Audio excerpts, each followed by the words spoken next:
Hi there, this is Marty from owingsart.com, and today we're going to take an in-depth look at the Stonehenge Aqua watercolor paper.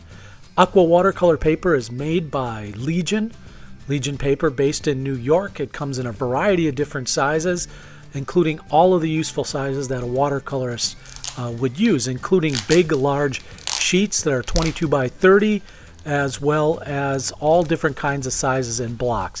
I'll leave a link to their website in the description where you can go and check out all of the details about paper sizes and things like that. For purposes of today's testing, I'll really be taking a look at the Stonehenge Aqua in the 140 pound and 300 pound sheets.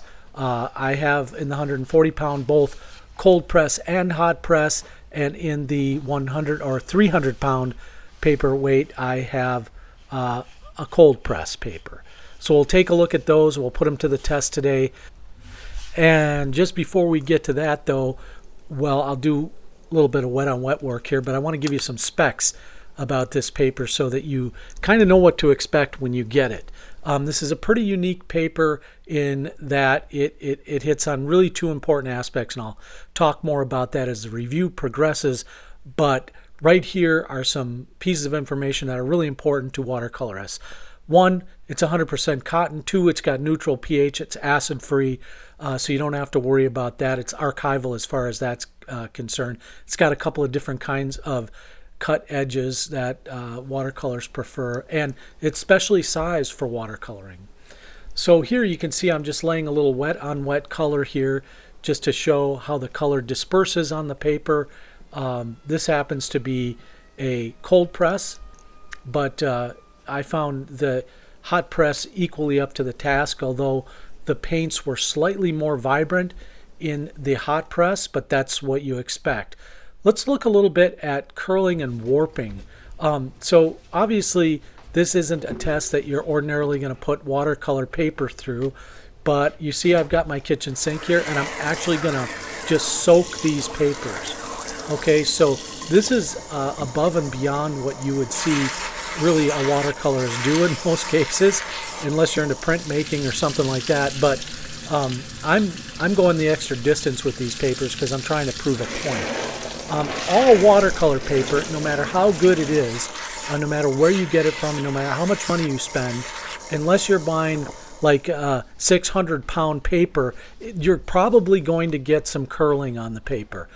But what you're trying to avoid with most papers is a big waviness. Now this Fabriano here is great paper. It's excellent. I love it, but it does have a tendency to warp in the 140 pound range. I had no trouble with this arches in the 300 pound range, but I didn't bury this. I didn't soak it. I didn't drown the paper. I just ran the water over it. Here's a Canson paper, I believe. Yep, that's the 140 pound cold press Canson, which again, you're going to see some waviness there in the 140 pound range. What I thought was very interesting with this Stonehenge Aqua is, although you see that slight curl there, paper's not completely dry. When this paper dries, it lays flat. It lays pretty flat without any warpage at all, and I found no warping and no bending in the 300 pound paper either. So that's pretty interesting. So when you think about painting really wet on wet, or you're out in wet conditions, that is a big bonus. Now here I was talking to the guys over at Legion Paper, and they were telling me there's this artist, and I'll remember to put his name in the links in the description, but he actually goes out and tests the watercolor by painting in the rain. So this is my simulated rain painting. Obviously you can see I'm exaggerating the effect here a little bit, but nonetheless you get the idea.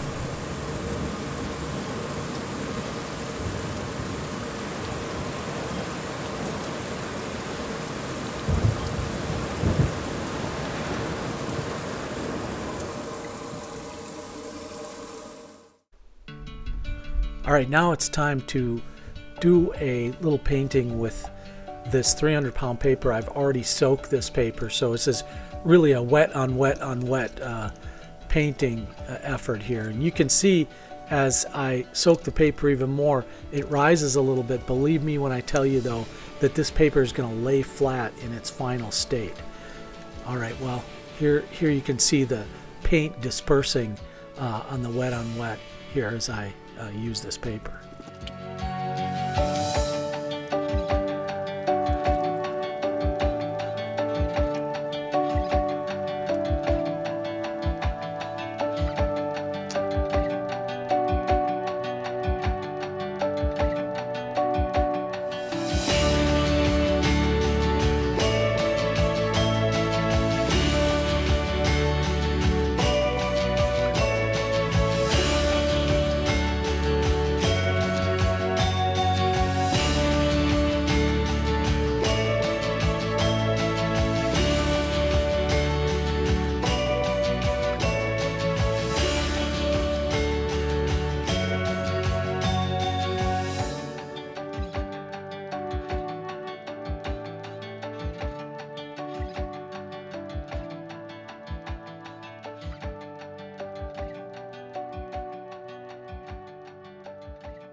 I'm absolutely sure that when the good folks over at Legion Paper sent me over these samples and told me to test out the paper, they had envisioned a mild-mannered Midwestern watercolorist. But what they're about to find out is that if you give me paper to test out, I'm going to put it to the ultimate test. So here, for your viewing enjoyment, is some tough love for some tough paper.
See, at this point, you have to get the water ice cold, just as if you were in the Arctic. Because let's say you're going out to watercolor paint and you're on a snowmobile, or you're in a float ski plane that's landed in the Arctic Circle, something like that.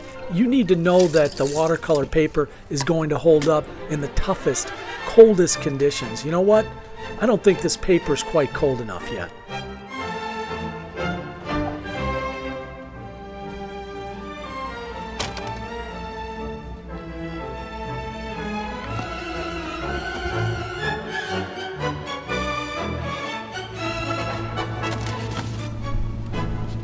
And as cold as the paper is right now, and it is cold, I think maybe we need to put it through the heat test. Now, how hot is it going to get in the desert? Probably not 350 degrees Fahrenheit, but let's see how the paper holds up in these kind of temperature extremes.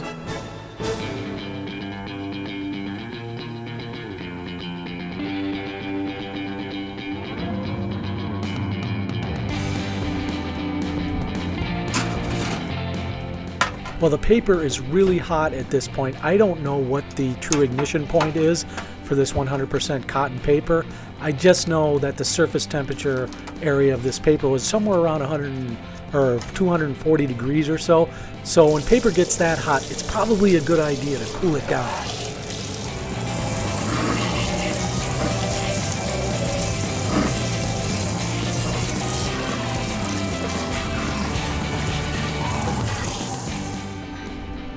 And I mean, let's be honest, no test would be complete without a catch-up test, right? I mean, because you never know, you're out eating a hot dog, you're doing some watercolor painting, and bam, the mustard, the ketchup is all over the paper. Let it sit for a few minutes. You're not going to notice it right away anyway. Then you glance down at your watercolor painting, you see this, you got a bottle of water or something, or you're nearby a hose, you just wash it right off, just like this. Now maybe you find out you're a broke artist sharing a studio apartment with 3 other dudes. You can't afford paper plates, but what you do have is this watercolor paper. It's got a lot of utility. Why not dish up day-old Chinese food here, stick it in the microwave, heat it up, and boom, Bob's your uncle.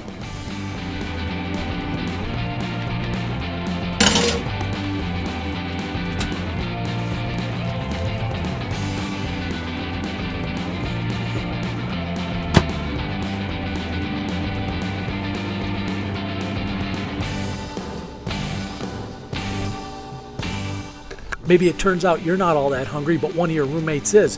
Why not pass the Chinese food along to him? Hello, boy.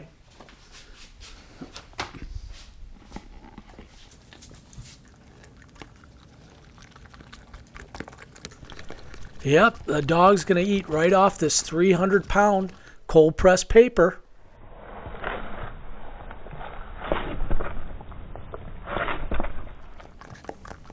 You don't see any cats doing this.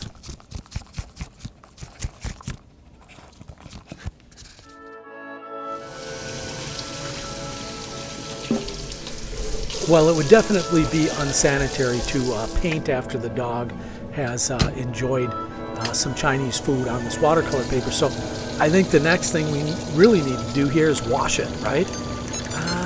Let's go extra heavy.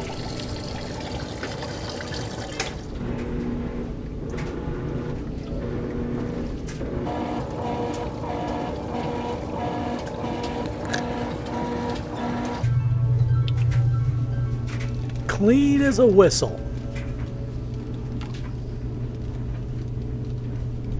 I mean, it seemed to come out pretty clean, but just as a precaution, we'll give it another few minutes here in the washing machine. You know what you can't do on wet watercolor paper that's been in the washing machine? Paint on it. So you better dry it. So we'll stick it in the dryer for, I don't know, 15 or 20 minutes and see what happens.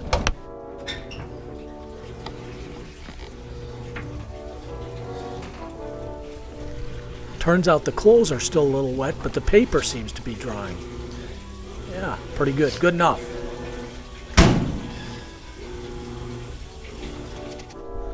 Yeah, what if it's just not quite clean enough? How about some antibacterial dishwashing liquid and a scouring pad? Now remember, this has already been washed a couple of times, but just to make sure, we'll give it another scrub.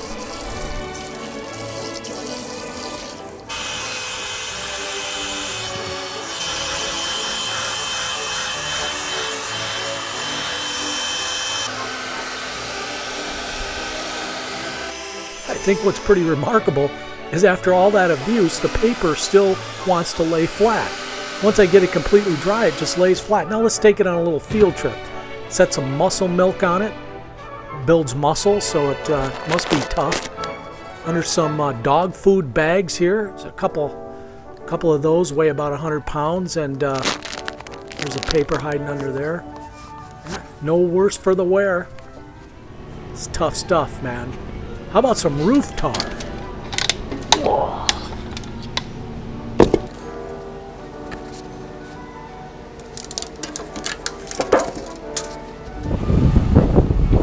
There you go. Yeah, it's okay. Come forward. You know, yeah. Just to be sure. Perfect. That's all I need. Thanks a lot. Yeah. Didn't crack or break or anything. So seems to be good. Be awesome if we could set that pallet on there. Set the pallet on there. There we go. Look at this. Yep.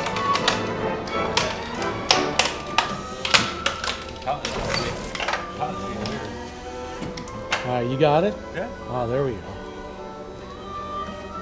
How much would you guess that pallet weighs? I don't know. What? 24 plus 12? Yeah. 36? 37? Perfect. Thanks, man. Yeah. Now you put it up there. Ah, perfect. Thanks, guys. Oh, no. Not the car wash. Yes, the car wash. You know when you clean your mats out, your floor mats? Well, the paper was so dirty from the hardware store, it was time to clean it up again.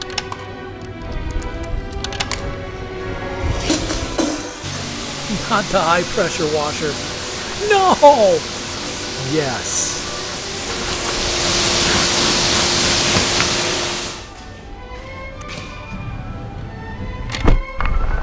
You know what you got to do with wet paper? Dry it. I think the paper's actually enjoying this. It's mocking me. Honestly, if I abused this paper anymore, it would probably need counseling. This is the Stonehenge Aqua watercolor paper. I used a 300-pound, 100% cotton, cold-pressed paper. You can see it there on top. It took everything I could dish out. Seriously, can your watercolor paper do this?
After all that abuse, can it end up like this?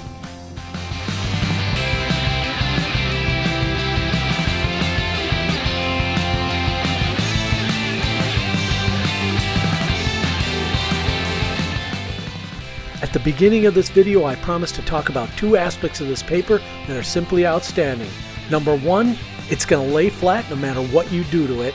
Two, it's inexpensive. High quality, inexpensive paper. What an awesome combination.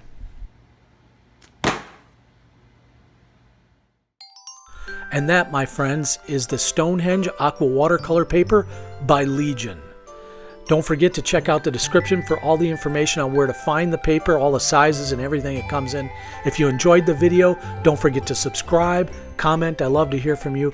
And for gosh sakes, share the video if you enjoyed it. I don't get paid for any of this, but if I did, I'd be a rich man because I love art and art supplies. Thanks for stopping by today as we took a look at this Legion paper. This has been Marty for owingsart.com. So long, everybody. Don't forget to check out owingsart.com.